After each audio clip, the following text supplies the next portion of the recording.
Alhamdulillah alamin bihi nasta'in ala dunya wassalatu wassalamu ala fil anbiya salin Muhammadin wa alihi wa sahbihi abadu. Pemerhati raja dan kaum muslimin rahimakumullah.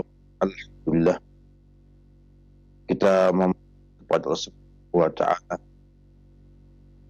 kemudahannya dan taufik untuk bisa bersyukur kepada Allah Subhanahu wa taala atas segala nikmat yang diberikannya,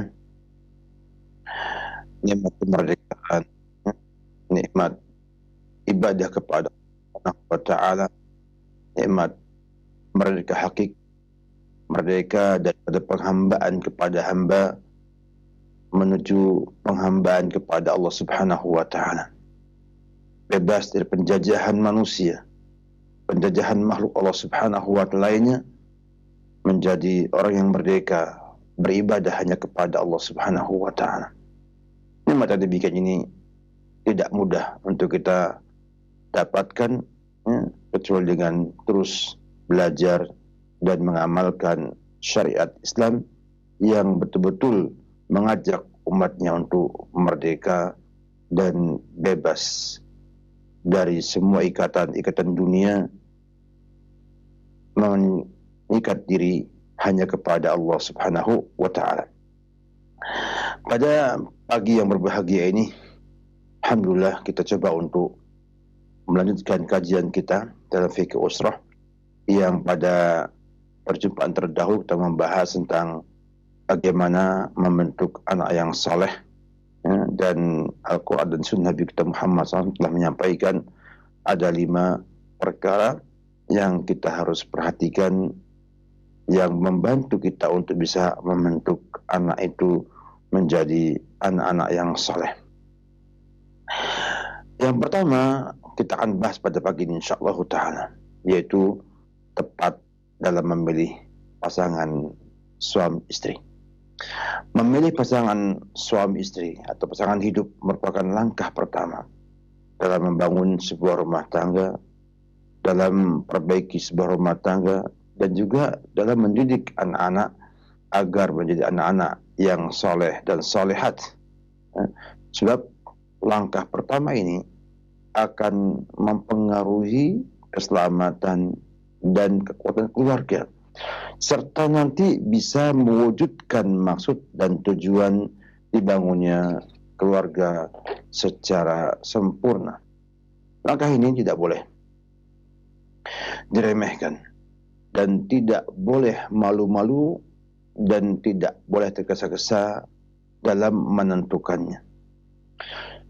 Tidak bisa tetapkan hanya memandang pada pencitraan yang berdaya atau penglihatan yang sempit hanya di satu sisi saja, apalagi sampai ketika dia akan memilih pasangannya tidak mau tahu atau tidak tahu tentang tujuan pembentukan rumah tangga yang syar'i yang nanti ke depannya akan mempengaruhi pendidikan anak-anaknya yang diharapkan menjadi anak-anak yang soleh dan soleh tersebut.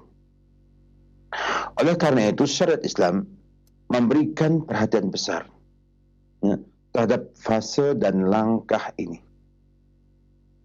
Dibuktikan dengan banyaknya nas-nas syariat baik Al-Quran maupun Sunnah, yang merintahkan kita untuk memilih istri yang tepat, memilih istri yang benar dan tepat. Contohnya misalnya sabda beliau sallallahu alaihi wasallam, tunkahul mar'a li arba' limaliha wa lihasabiha wa jamaliha wa lidiniha fadfar bidatid din taribat yadak. Wanita dinikahi karena 4 perkara: hartanya, kedudukannya, kecantikannya, dan agamanya. Maka pilihlah yang beragama baik, kamu akan beruntung. Demikianlah sabda Nabi kita Muhammad SAW dalam hadis yang disampaikan Imam Al-Bukhari dan Imam Muslim. Hadis yang mulia ini mengungkapkan kepada kita semua bahwa seorang muslim harus memilih istri dan menjadikan motivasi agama dalam memilih pasangannya. Sehingga diminta untuk memilih wanita yang punya akhlak mulia, yang punya agama yang baik. Demikian juga para wali ketika mendapatkan seorang laki-laki ingin melamar anaknya. Nabi pun mengatakan, "Idza jaa man tardawna dinahu wa khuluquhu fazawwijuh." Kalau ada yang datang kepada kalian, laki-laki yang kalian ridhoi agamanya dan akhlaknya, nikahkanlah dengan anak tersebut. Ya, menunjukkan bahwa memilih pasangan hidup merupakan perkara sangat penting dalam Islam. Bahkan dalam Islam dikatakan bahwa Nabi pernah juga bersabda dalam hadis yang lainnya, tahayyaru, takhayyaru in nutafikum wa ankihul akfa wa ankihu ilaihim. Pilihlah tempat engkau menanamkan air mani, menanamkan benih kamu, dan nikahlah yang sekupu, dan nikahkanlah mereka kepada orang-orang yang sekupu juga. Hadis riwayat Ibnu Majah dan dihasankan oleh Syekh Al-Albani dalam kitabnya Sahih Sunan Ibnu Majah. Dari 3 hadis ini, ya, tampak Rasulullah SAW menyampaikan dalam bentuk perintah dan permintaan yang menuntut adanya usaha dan pengorbanan dalam mencari dan memilihnya. Perintah pada hadis, ya, yang terakhir ini, ya, berisikan perintah untuk bersusah payah dan berkorban dalam mencari takhayyaru. Ya. Artinya ada perintah di sini, ya, untuk mencari, ya. Bukan hanya sekedar untuk memenuhi kebutuhan seksual dan syahwat semata. Kenapa demikian? Karena memang rumah tangga memiliki tugas dan tujuan yang sangat mulia, ya, dan agung. Oleh karena itu Imam Al-Munawi ketika mensyarah hadis takhayyaru intafikum ini mengatakan, carilah dengan susah payah para wanita yang terbaik dan tersuci dan paling jauh dari keburukan dan kefajiran. Oleh karena itu tepat dalam memilih istri ini adalah perkara penting. Demikian juga sang istri harus tepat dalam memilih pasangannya, suaminya. Dengan adanya ketepatan dalam memilih pasangan ini akan mendapatkan banyak sekali manfaat dalam kita membina anak-anak kita. Contohnya saja, pertama kita ketahui bahwa ada faktor genetika yang mempengaruhi anak-anak kita nanti. Umumnya dari keluarga yang baik, dari genetika yang baik akan muncul anak-anak yang juga punya gen juga baik. Ya. Sehingga Islam memandang untuk melihat lagi kembali kepada kondisi pasangan hidup. Oleh karena itu, kita coba untuk melihat beberapa kaidah penting yang kita sampaikan setelah berseri, ya, tentang bagaimana memilih pasangan yang tepat dan benar. Para ulama rahimahullahu ta'ala menyampaikan kaidah yang pertama, yaitu pemahaman yang benar tentang tugas dan tujuan kehidupan rumah tangga dan keluarga. Artinya seorang yang ingin menikah atau mencari pasangan hidupnya, maka ia harus punya pemahaman yang benar tentang tugas dan tujuan kehidupan rumah tangga dan keluarga. Ya. Umumnya kalau kita lihat pada praktek yang ada di lapangannya, umumnya lembaga atau perusahaan yang membutuhkan karyawan atau buruh, ya, sebelum mengumumkan lowongan pekerjaan dan mengadakan interview, akan menentukan dahulu uraian tugas dan spesialisasi yang dibutuhkan atau job desk-nya. Ya. Kenapa demikian? Semua ini untuk menentukan rincian tugas dan tanggung jawab yang dibebankan kepada pelamar untuk sebuah pekerjaan tertentu dan juga target yang harus diwujudkan olehnya. Sebagai rumah tangga, rumah tangga, walaupun analoginya kepada lembaga atau perusahaan memiliki banyak perbedaan, akan tapi perbedaan tersebut karena urusan rumah tangga lebih besar dan lebih penting daripada urusan lembaga ataupun perusahaan tersebut. Ya. Oleh karena itu, sudah sepatutnya lah, ya, sebelum memilih pasangan hidup, setiap calon pasangan suami istri mengetahui dengan baik tugas dan tanggung jawab dalam kehidupan rumah tangganya, sesuai dengan kondisi dan keadaan mereka. Ya. Nah, di antara tugas dan tanggung jawab serta tujuan pernikahan yang wajib diwujudkan dalam rumah tangga menurut syariat adalah menjaga kemaluan dan saling menikmati pada batasan yang diizinkan oleh syariat.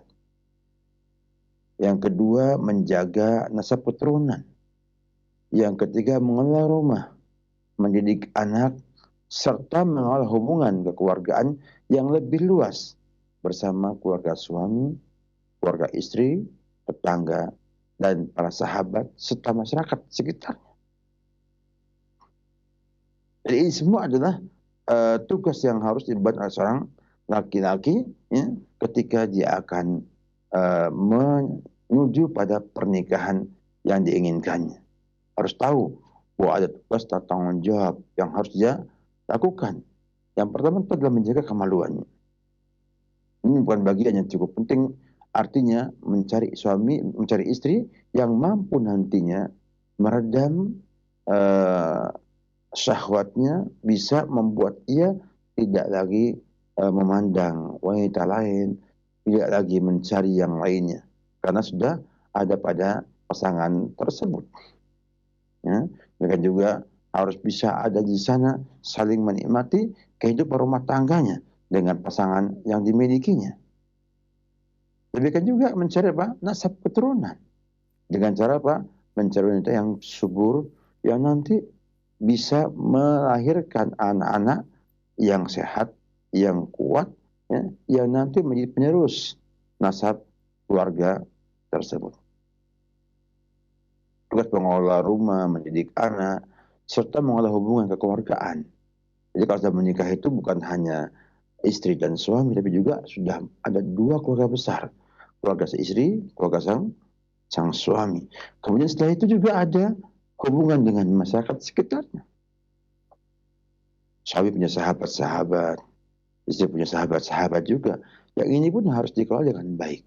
Karena inilah tugas-tugas yang harus dipahami orang ketika akan menjadi suami ataupun kepala rumah tangga. Nah, tugas besar seperti ini, ya, itu memerlukan seorang laki-laki yang memiliki sifat dan kemampuan, ya, tertentu, ya, yang membuat ia mampu, ya, untuk menjadi pemimpin, jadi imam, jadi nahkoda yang terlatih dalam mengendalikan dan menjalankan perahu rumah tangganya. Seorang yang penyayang, ya, dan dermawan yang bisa memperhatikan keadaan dirinya dan siap memberikan kepada istrinya semua yang terbaik agar bahagia dan senang. Demikian juga wanita, hendaknya memiliki sifat-sifat lahiriah dan batin yang dapat membahagiakan sang suami, sehingga dapat menundukkan pandangan dan menjaga kemaluannya. Ia akan menjadi istri yang baik dalam rumah tangga, sahabat yang bijaksana dalam berdiskusi dan bermusyawarah, dan memiliki kepekaan, ya, terhadap kebutuhan suami. Dia juga jadi ibu bagi anak-anak suaminya yang memelihara, menjaga, ya, dengan penuh kasih sayang dan ketulusan serta kesabaran. Nah, dengan izin Allah, tujuan mulia itu akan dapat diwujudkan dengan adanya komunikasi dan saling memberi hak pasangannya dengan sempurna sesuai keadaan dan kemampuan yang dimiliki. Nah, orang yang memahami dan tugas seperti ini, ya, tentunya sebelum ia melangkah, ia berusaha untuk punya kompetensi, punya kemampuan yang cukup untuk mewujudkan tujuan syariat tersebut. Kemudian ada semangat untuk saling menyempurnakan kekurangan yang ada pada pasangannya dalam meraih kehidupan yang harmonis, kehidupan yang sakinah, mawaddah, warahmah dengan izin Allah Subhanahu wa taala. Nah, sebaliknya yang tidak melakukan hal ini, ya, maka ada di sana peluang besar untuk hancur dan gagal dan sulit untuk menghindari hal seperti ini. Oleh karena itu, ya, perlu ditegaskan 3 permasalahan di sini sebelum sang laki-laki memilih pasangannya atau sang wanita memilih pasangannya tersebut. Yang pertama adalah pernikahan bukan sekedar urusan pemenuhan biologis dan senang-senang dalam hubungan seksual semata. Bukan pula hanya sebagai ungkapan manis yang dihafal para remaja dalam lagu-lagu yang melankolis, ya, atau adegan-adegan dalam drama-drama, ya, film-film, atau yang lainnya. Ya. Sebab apabila tidak memahami dan mengetahui benar tugas atau tanggung jawab rumah tangga, maka sesuatu yang awalnya bahagia, yang awalnya itu penuh dengan kebahagiaan, bisa berubah menjadi sesuatu bencana, suatu kehancuran yang akan berakhir dengan cara yang sangat mengenaskan. Sehingga dipahami bahwa pernikahan bukan semata-mata hanya untuk pemenuhan kebutuhan biologis pasangan suami istri, namun lebih dari itu, ya, lebih dari itu karena dia adalah tugas yang mulia yang Allah bebankan kepada setiap orang di dunia ini. Poin yang kedua adalah penegasan tugas tentang tanggung jawab rumah tangga, menjadikan kedua orang tua memperhatikan dan mengingat terus hal ini ketika mendidik putra-putrinya pada fase ini. Ada orang tua harus punya kemampuan, punya perhatian untuk menegaskan bahwa ada tugas dan tanggung jawab rumah tangga yang harus anaknya fahami sebelum melangkah pada pernikahan tersebut. Berapa banyak harta yang dikeluarkan tanpa sayang hanya untuk mengajari putra-putrinya meraih ijazah university, ya, mengambil gelar S1, S2, S3. Namun ironis sekali, ya, orang tua tidak pernah mau tahu, bahkan tidak pernah mengajarkan anaknya, ya, tentang hal-hal ini. Hal-hal yang menyangkut pembentukan dan pembangunan rumah tangga mereka dan bagaimana mengelola, bagaimana memanagenya. Padahal meremehkan hal ini menjadi sebab kehidupan mereka akan sengsara dan susah di kemudian hari. Artinya, masyarakat sekarang ini lebih senang melihat anaknya sekolah tinggi, punya gelar yang paling tinggi dalam akademis, namun tidak pernah berpikir untuk menanamkan pada anak tersebut bahwa ada rumah tangga yang akan ia alami, yang akan ia arungi, yang itu membutuhkan skill juga, membutuhkan juga kemampuan, dan juga memiliki pengetahuan yang harus dimiliki oleh mereka agar mereka bisa nanti hidup bahagia dalam rumah tangganya. Yang ketiga, ya, tidak berarti semua kriteria dan sifat yang harus ada pasangan suami istri yang ideal tersebut, ya, harus dituntut. Dan bila tidak mau menikah. Ini keliru. Ya. Ya, karena banyak orang yang ingin mendapatkan pasangan yang ideal dengan sifat-sifat yang demikian mulianya, kemudian tidak mendapatkannya. Karena zaman sekarang ini sulit mendapatkan wanita yang ideal, ya, seperti zaman-zaman dahulu, ya, zaman dahulu. Ya. Maka pasti akan dapatkan kekurangan dan juga ketidaksempurnaan. Nah, kita sebetulnya dituntut untuk mengetahui kekurangan-kekurangan tersebut, lalu menentukan ukuran dan pengaruhnya bagi kehidupan rumah tangga kita.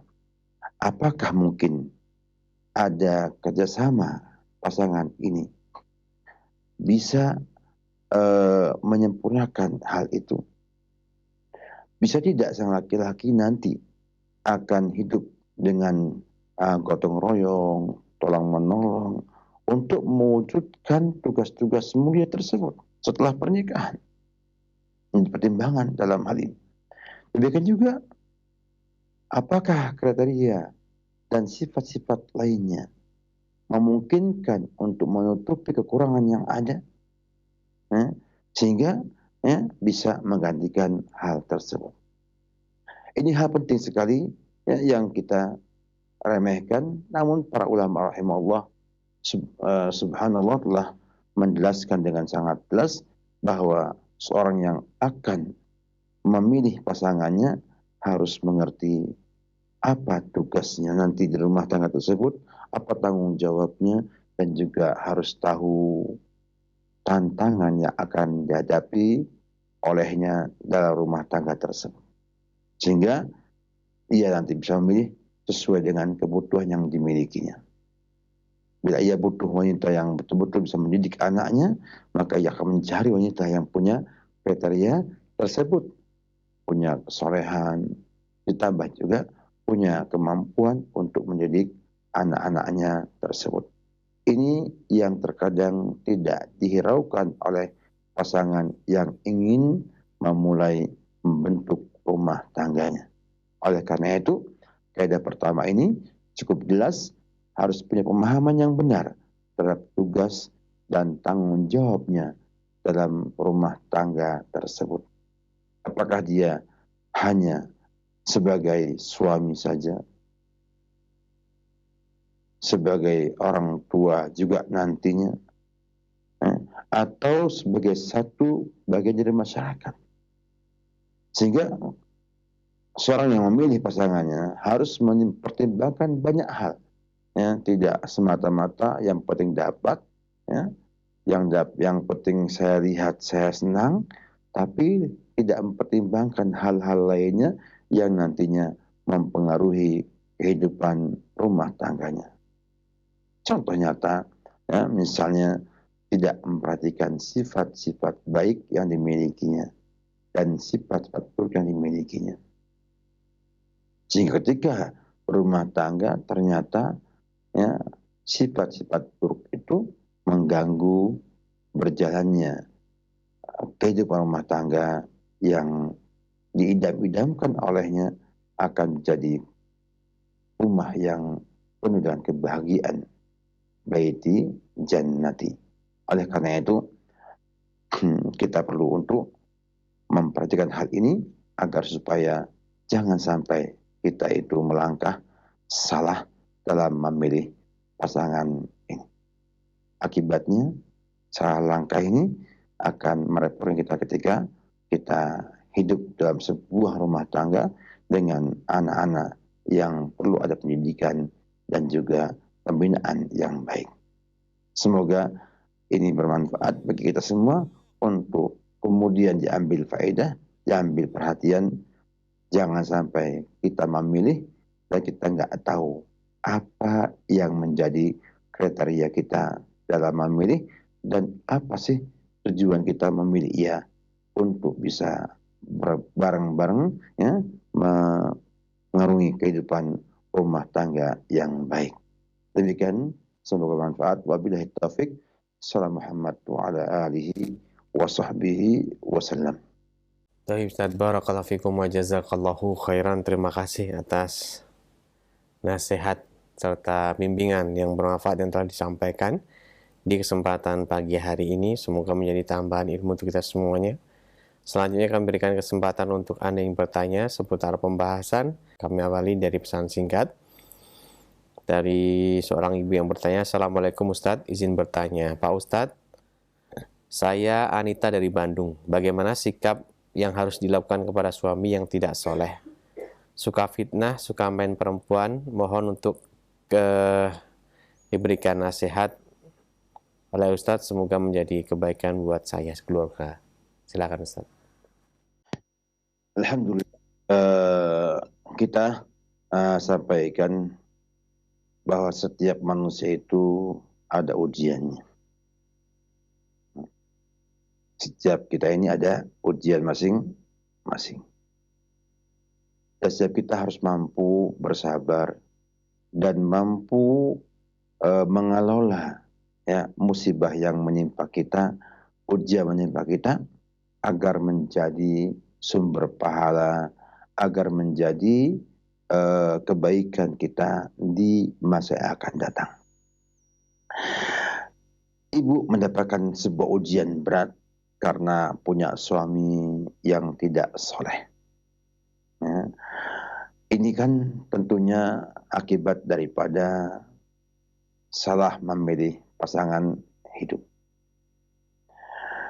Kemudian bagaimana baiknya? Yang pertama, kita harus memohon kepada Allah Subhanahu wa taala petunjuk kepada sang suami itu, agar Allah berikan hidayah kepada dia, merubah akhlak dan sifat-sifat yang dimilikinya. Kemudian mengajak ia untuk sadar, mengajak dia untuk sadar bahwa apa yang perbuatnya itu adalah merusak dia, merusak hidupnya, merusak rumah tangganya, dan bisa merusak segala-galanya. Dan tidak ada kebaikan kecuali hanya kelezatan yang sesaat, kesenangan yang sesaat. Maka kalau saya melihat kepada yang disampaikan oleh ibu di sini, ya, sudah pada posisi di mana sang suami ini sudah fasik. Artinya sudah berbuat hal-hal yang dosa besar. Main perempuan, ya. Kemudian tidak taat sama Allah Subhanahu wa taala. Maka coba didakwahi, diajak.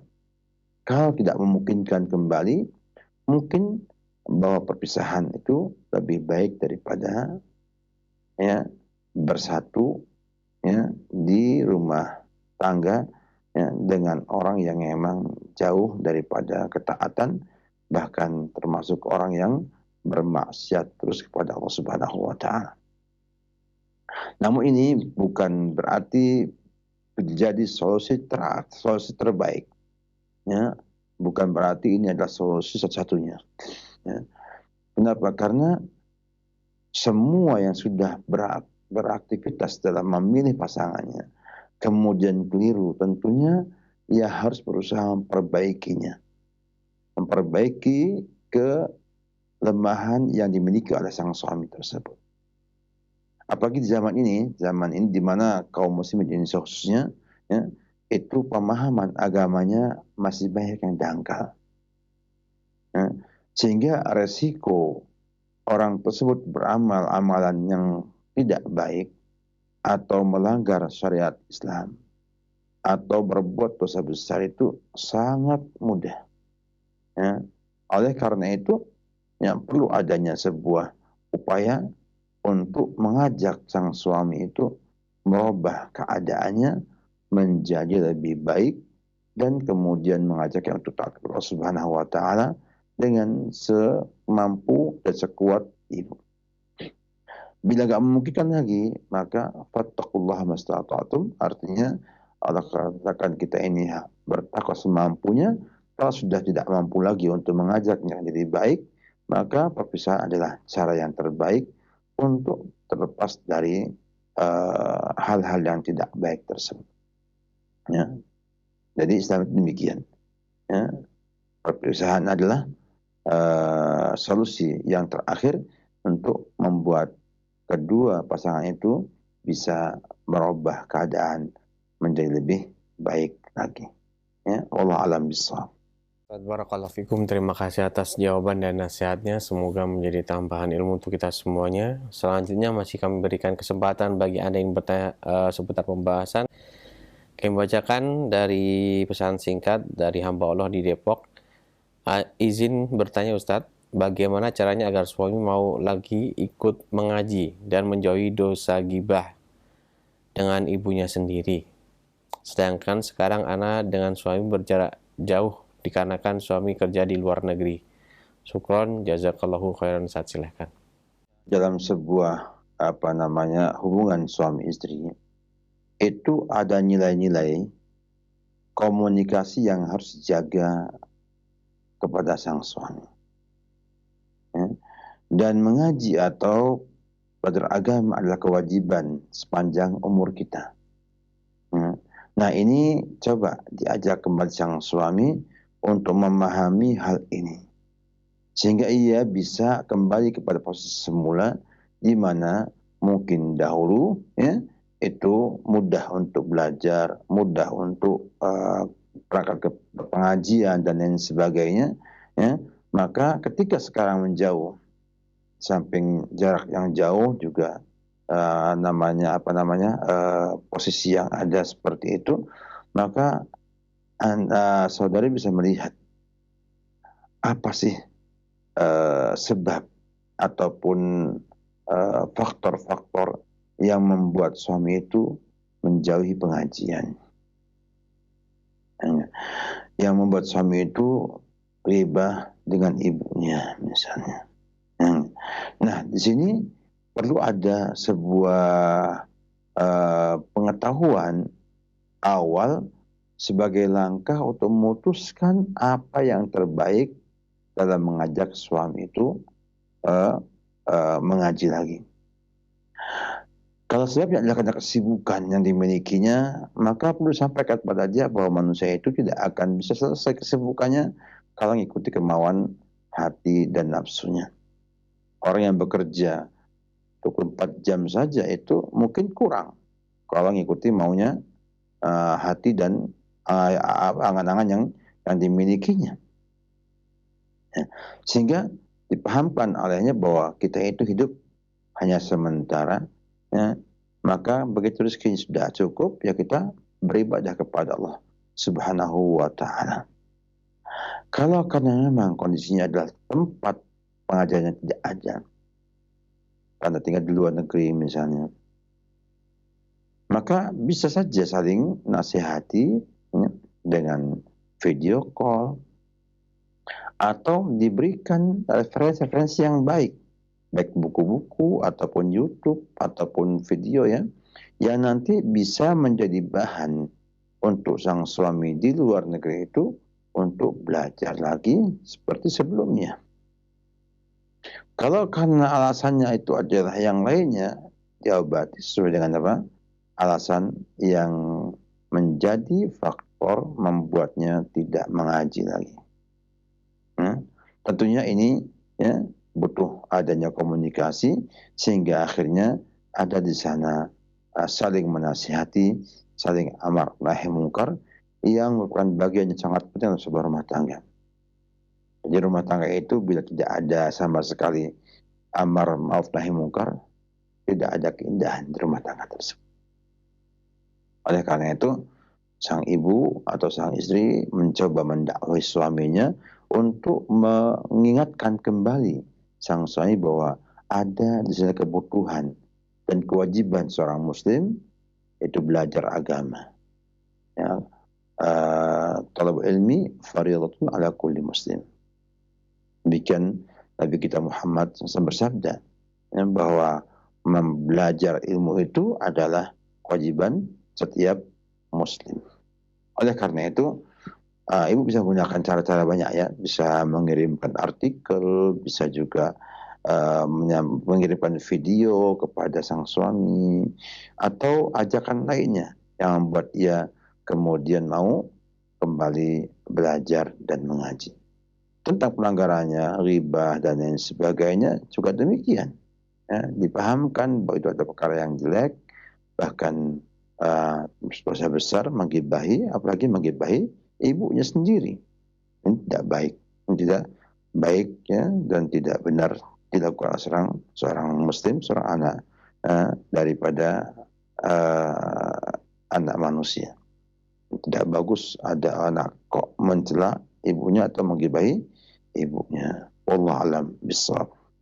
Barakallahu fikum, terima kasih atas jawabannya. Selanjutnya kami akan bacakan dari pesan singkat. Saya Ayu ingin bertanya, saya pernah mendengar jodoh itu adalah takdir yang harus diikhtiarkan. Bagaimana bentuk ikhtiar terbaik seorang wanita dalam mencari pasangan hidup yang soleh? Silakan Ustaz. Materinya masih berlanjut ya, baru kaidah pertama ya. Kita ada mungkin 10 kaidah yang akan kita sampaikan dalam kajian kita ini. Ini kita baru satu, artinya seorang yang akan melangkah ke pernikahan harus tahu dulu tugas dan kewajiban yang dimilikinya. Sehingga ketika dia memilih pasangannya, dia sudah tahu pasangannya ini apa dan bagaimana agar mampu mewujudkan tugas dan tanggung jawabnya tersebut. Disampaikan seperti misalnya kita misalnya di rumah butuh pembantu rumah tangga. Enggak. Tentu kita tanyakan dulu dalam diri kita apa sih kebutuhannya, nyetrika baju, nyuci baju, ngepel, dan beberapa amalan aja. Oh ternyata saya hanya butuh pembantu yang nyetrika baju aja. Nah, kan nyuci tinggal putar mesin cuci, sekali masuk, ya enggak, tinggal diputar, nanti keluar sudah kering. Berarti yang nggak ada adalah setrika, karena setrika itu kan tidak mungkin ya ada setrika otomatis, ini tinggal simpan di sebuah alat, kemudian keluar sudah pada rapi setrikaannya, belum ada sampai saat ini. Artinya berarti kita ini membutuhkan pembantu rumah tangga yang bisa nyetrika. Maka ketika memilih pembantu rumah tangga, tentu memilih yang mampu menyetrika dengan baik. Ya, enggak? Dengan baik, sehingga ketika dia didapatkan, kita ambil sebagai pembantu rumah tangga, dia itu ternyata nggak bisa nyetrika misalnya, wah itu dia salah. Artinya kita memilihnya tanpa ada di sana job desk yang diinginkan untuk membantu tersebut. Ini kalau untuk contoh sederhananya. Maka seorang muslim pun demikian juga, ketika ia memilih pasangan hidupnya, ia lihat saya ini butuh apa dengan suami tersebut. Oh, butuh yang mampu memimpin dalam rumah tangganya. Dalam hal apa? Dalam hal duit, banyak duitnya, maka cari laki-laki yang punya pekerjaan bagus, ya, kemudian punya penghasilan yang cukup banyak. Kenapa? Karena dia emang menikah karena ingin mendapatkan harta banyak. Nah, sehingga milihnya begitu, nggak akan milih suami yang miskin, yang tidak punya pekerjaan, nggak mungkin ke sana. Begitu juga ketika seorang wanita itu memiliki sebuah opini, sebuah asumsi bahwa ia membutuhkan suami yang nanti bisa membimbing dia dalam agama dan juga dunia. Maka dia akan memilih laki-laki yang soleh, yang punya ilmu agama baik. Sehingga dia bisa belajar dari suaminya, atau suaminya akan memudahkan dia untuk belajar agama kepada dirinya. Sehingga kaidah pertama itu penting sekali untuk dipahami bersama, bahwa pemahaman seorang muslim dalam pernikahan itu apa, ya? Apakah hanya semata-mata memuaskan biologisnya aja, ya? Maka kalau hanya itu yang dipahaminya, maka dia akan mencari wanita yang di matanya indah, yang indah dipandang matanya saja, tidak memandang lagi kesolehannya, tidak memandang lagi apanya. Pokoknya yang penting dapat wanita yang saya inginkan, yang bisa memuaskan nafsu yang saya miliki. Makanya kata para ulama, al-hukmu far'un an tasawwurihi. Jadi ada opini dan asumsi yang dimiliki, ini mempengaruhi hukum yang akan dia pilih. Sehingga bagi seorang wanita ketika ia ingin menikah dengan seorang pria, dia tuh punya nggak pengetahuan bahwa ia menikah ini bukan cuma hidup satu rumah, namun ingin punya pemimpin yang mampu mengelola rumah tangganya agar memberikan kebahagiaan pada dirinya. Maka dia milih orang yang punya sifat kepemimpinan. Itu memungkinkan dengan melihat cara bicaranya, dengan melihat kegiatannya, ya, baik via wali ataupun dia sendiri. Ya. Sehingga akan tercapai yang diinginkan olehnya. Akan dapatkan pemimpin yang nanti memimpin ia di rumahnya dan bisa punya ketegasan, punya kemampuan leadership dan lain sebagainya. Jadi yang penting adalah pertama pahami dulu pernikahan itu apa, seperti apa, dan maunya apa. Dia sudah punya maunya apa, baru mencari pasangan hidup yang tepat untuk dirinya. Namun secara umum Nabi kita Muhammad SAW menyampaikan bahwa memilih agama dan akhlak yang mulia itu kriteria yang tidak ada tidak ada tawar-menawarnya. Ya. Jadi pilihlah yang punya agama, kamu akan beruntung. Artinya laki-laki ketika memilih sang perempuannya harus yang punya agama baik. Ini adalah kriteria yang tidak bisa diganggu gugat. Ini adalah standar minimal. Nah, demikian juga wali ketika melihat ada yang datang kepada dia melamar anaknya, lihat agamanya bagus, ia ridha agamanya, ia ridha akhlaknya, maka nikahkan. Artinya ngomong sama putrinya bahwa ini adalah laki-laki yang baik agamanya, baik akhlaknya, mau nggak kamu menikah dengan laki-laki tersebut? Mau, nikahkan. Menunjukkan bahwa standar minimal adalah memiliki agama yang baik, yang bagus, dan akhlak yang mulia. Ini akan membuat kebahagiaan seorang di rumah tangganya. Nah, sifat yang berikutnya lagi, yang lain lagi sesuai dengan apa? Tadi, maunya apa kita? Ya, apakah kita punya kemauan dalam berumah tangga hanya sekedar untuk menunjukkan pandangan mata kita? Maka cari suami yang punya tampang, punya fisik yang nanti bisa membuat sang wanita memenuhi kebutuhannya, yang bisa membuat ia menunjukkan pandangan, tidak yang lain-lainnya.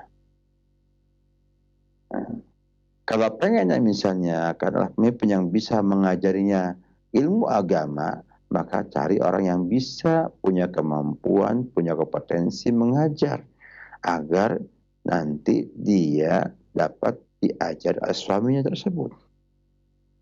Jadi ini tergantung kepada pemahaman kaidah kita yang hari ini, ya, tentang apa? Tentang pemahaman tentang hakikat tugas dan tujuan kehidupan rumah tangga. Ini yang harus ditanamkan. Makanya saya kepada para bapak ibu yang punya anak-anak, mulai disampaikan kepada mereka bahwa ada di sana tugas dan tujuan rumah tangga yang harus menjadi nilai-nilai yang diperhatikan ketika akan menikah. Dan perlu kita berikan sebuah wacana ini kepada mereka, paling tidak sebagai rambu-rambu bahwa orang menikah itu bukan hanya untuk dunia, namun juga untuk akhirat. Sehingga dalam memilih nanti, pilih yang nanti bisa memberi kebahagiaan dunia dan akhirat. Tidak cuma sekedar membuat dia senyum, buat dia senang, ngomongnya enak, bisa bercanda, dan lain sebagainya. Namun lebih dari itu, yang bisa nanti membuat bahagia anaknya di dunia dan akhirat nanti.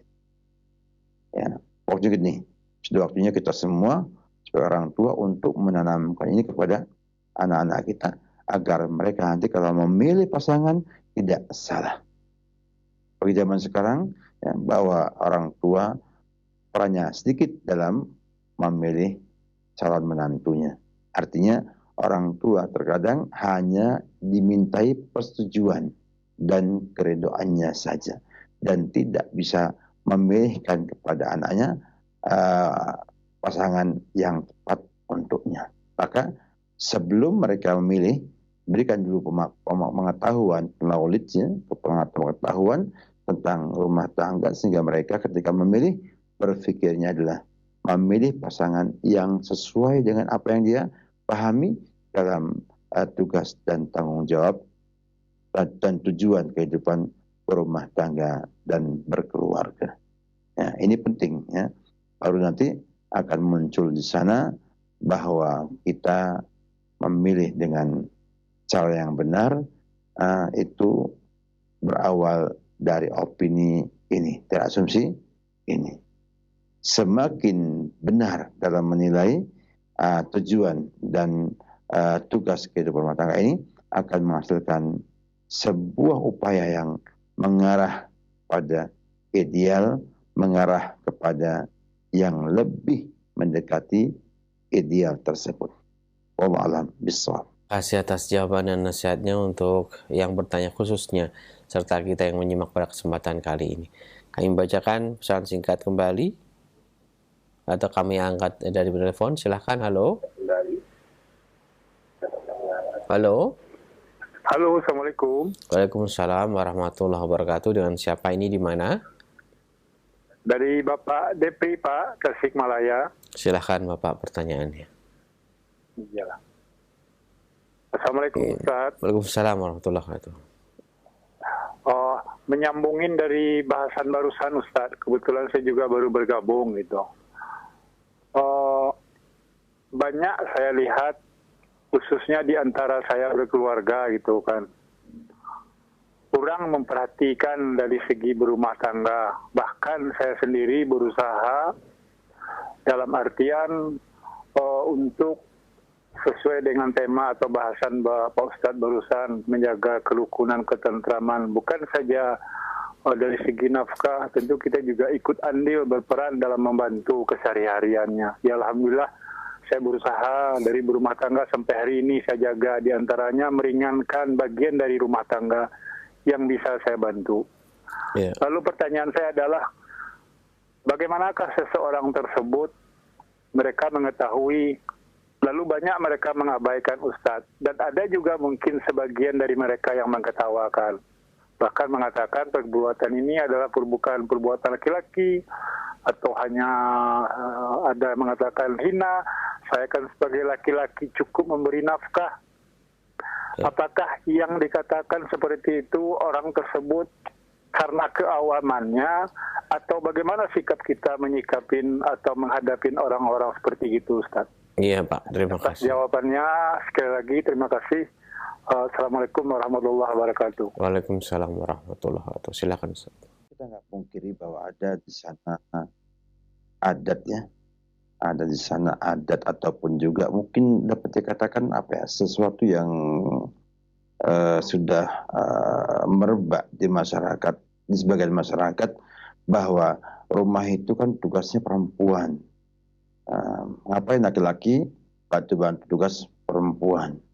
Bahkan ada sebagian mengatakan aib bila laki-laki itu mau bantu-bantu istrinya di rumah tangganya, bantu nyuci, kadang-kadang bantu nyetrika, kadang-kadangnya bantu menemani istri masak dan lain sebagainya. Ini adalah sebuah keyakinan ataupun sebuah adat yang tidak benar, ya, yang tidak benar. Kenapa demikian? Karena kita rumah tangga itu bukan hanya sekedar tugas kamu, ini tugas saya. Tapi harus ada di sana upaya untuk mewujudkan perintah Allah, ta'awanu 'alal birri wat taqwa wa la ta'awanu 'alal itsmi wal 'udwan. Artinya ada perintah untuk ta'awun 'alal birri wat taqwa, artinya saling membantu dalam bentuk kewajiban kebaikan dan juga takwa. Dan Nabi kita Muhammad SAW juga pernah membantu istri di rumah, mencuci dan yang lainnya, sehingga tentunya kita punya keyakinan bahwa semua yang Nabi kerjakan itu mesti yang terbaik. Nah, dari sini opini ataupun juga adat yang memang ini salah, ya, ini harus dihilangkan. Ya, saya yakin bahwa istri akan bahagia bila suaminya itu ikut menemani di rumah tersebut, ya, menemani masak, ya, menemani nyuci, ya, dan itu akan jadi sebuah tempat berkomunikasi yang baik antara pasangan suami istri. Nah, saya dapat rasakan bagaimana indahnya sebuah rumah tangga bila terjadi saling bantu-membantu di antara mereka. Sehingga sang istri merasakan kenyamanan, dan suaminya perhatian dengannya, ya. Dan juga sang suami juga akan dihormati oleh sang istri. Padahal kata dikatakan, sang istri itu ingin diperhatikan dan suami ingin dihormati. Kalau seorang itu ingin dihormati, tentunya harus menyayangi. Enggak. Yang disayang itu akan memberikan perhatian dan menghormati kepada yang menyayanginya. Maka dikatakan bahwa laisa minna man lam yuqir kabirana wa lam yarham saghirana. Bukan termasuk kami orang yang tidak menghormati yang lebih tua dan menyayangi lebih muda. Menunjukkan bahwa antara hormat dengan sayang ini ada hubungan yang cukup erat. Sehingga bila sang suami menyayangi istrinya, maka tentunya dia akan membantu kesusahan sang istri. Ya, istri lagi berat tugasnya, ya membantu. Kalau dia nggak mampu membantu dalam artian karena nggak punya keterampilan, contohnya nyetrika. Nyetrika itu kan perkara yang butuh keahlian. Ya, kalau nggak punya keterampilan, nggak punya skill, itu nyetrika itu nggak akan halus-halus. Bahkan mungkin tambah letak, tambah kusut pakaiannya karena salah menyetrikanya. Nah, mungkin bisa dengan cara ngomong, ya, menemaninya sambil ngajak ngobrol, sehingga akan meringankan beban sang istri. Ini adalah wujud sayangnya suami kepada istri dan wujud perhatiannya. Dan wanita akan senang dan bahagia bila diperhatikan oleh sang suami. Maka bila wanita itu bahagia, efeknya adalah ia akan memberikan layanan yang istimewa kepada sang suaminya. Nah, karena ia berbahagia. Suaminya pun akan melihat, ya, wanita yang sedang bahagia itu lebih cantik daripada sedang sedih, sedang kelelahan, ya, atau sedang dalam kondisi yang down. Ya. Oleh karena itu, sikap yang benar adalah membantu istri sebagai wujud sayangnya suami kepada sang istri. Dan sang istri nanti ketika dibantu oleh suaminya akan muncul rasa hormat kepada suaminya yang memperhatikan keadaannya. Dan subhanallah, bila ini sudah terjadi pada sebuah rumah tangga, dan istrinya menghormati suaminya sebagai pemimpin rumah tangga, dan sang istri merasa diperhatikan oleh suaminya, sehingga akan muncul adanya hubungan yang baik antara dua insan tersebut. Dan insya Allah kebahagiaan akan jadi dapat diraih oleh mereka dengan izin Allah Subhanahu wa ta'ala. Maka salah bila sang suami tidak perhatian dengan pekerjaan istrinya dan tidak pernah mau tahu dengan susah payahnya sang istri di rumah. Ingin dihormati, sayangi. Ingin dihormati, Pak? Sayangi. Sehingga kalau kita ingin dihormati, kita sayangi orang. Insya Allah dengan sayangnya kita, orang akan menghormati kita. Sama juga anak.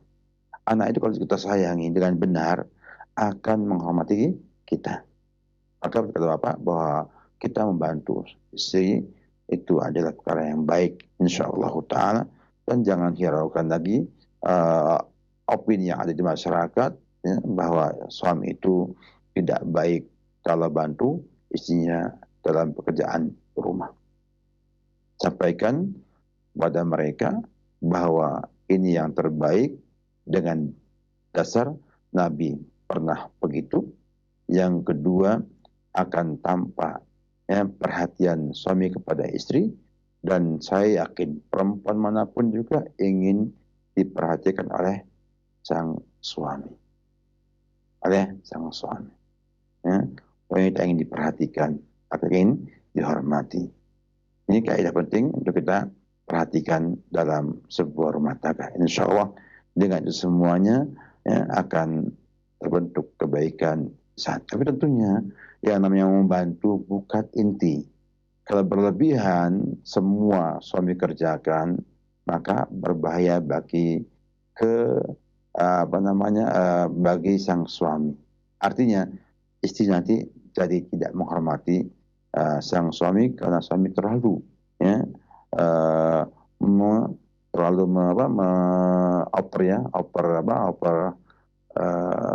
melampaui batas sehingga kerjaan pun diambil oleh sang suami dan akhirnya sang istri merasa bahwa ia tidak dibutuhkan oleh suaminya sehingga akhirnya timbul tidak hormat kepada sang suami tersebut.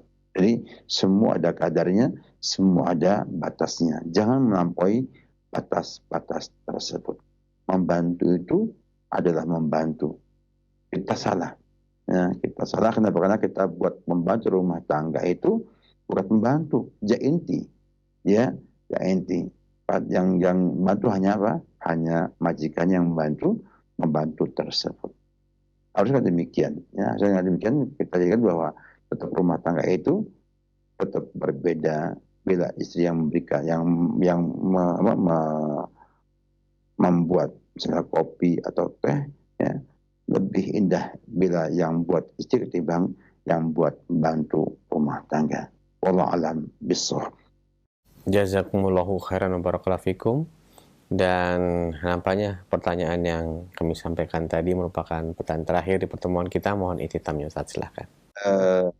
Kita bersyukur Allah Subhanahu wa Ta'ala dan juga mengajak para kaum muslimin semuanya untuk mengingat kembali bahwa kita adalah hamba Allah Subhanahu wa Ta'ala semata, bukan hamba yang lainnya. Dan inilah nilai kemerdekaan yang sesungguhnya. Lepasnya kita dari tekanan makhluk-makhluk dan hanya fokus kepada pencipta para makhluk tersebut.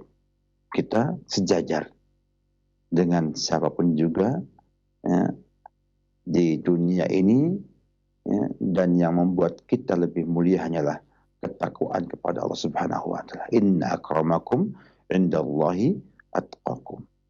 Maka semakin bertakwa semakin mulia, semakin jauh dari takwa semakin hina.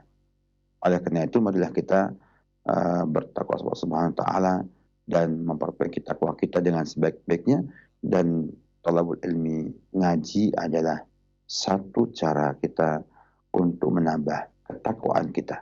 Mari banyak ngaji kembali, banyak mengkaji Islam dengan kajian-kajian di Roja TV, Radio Roja ataupun yang lainnya untuk menambah takwa kita kepada Allah Subhanahu wa Ta'ala. Syukran atas semuanya. Semoga Allah Subhanahu wa Ta'ala membimbing kita semua untuk terus bertakwa kepada Allah Subhanahu wa Ta'ala dan kita mencoba untuk terus bertakwa kepada Allah Subhanahu wa Ta'ala. Terima kasih kepada teman-teman di Studio Roja juga Studio Al-Ukhuwah atas segala yang telah diberikan. Semoga Allah memberikan pahala besar kepada antum semua. Jazakumullahu khairan wa barakallahu fikum. Dan mohon pamit. Wassalamualaikum warahmatullahi wabarakatuh.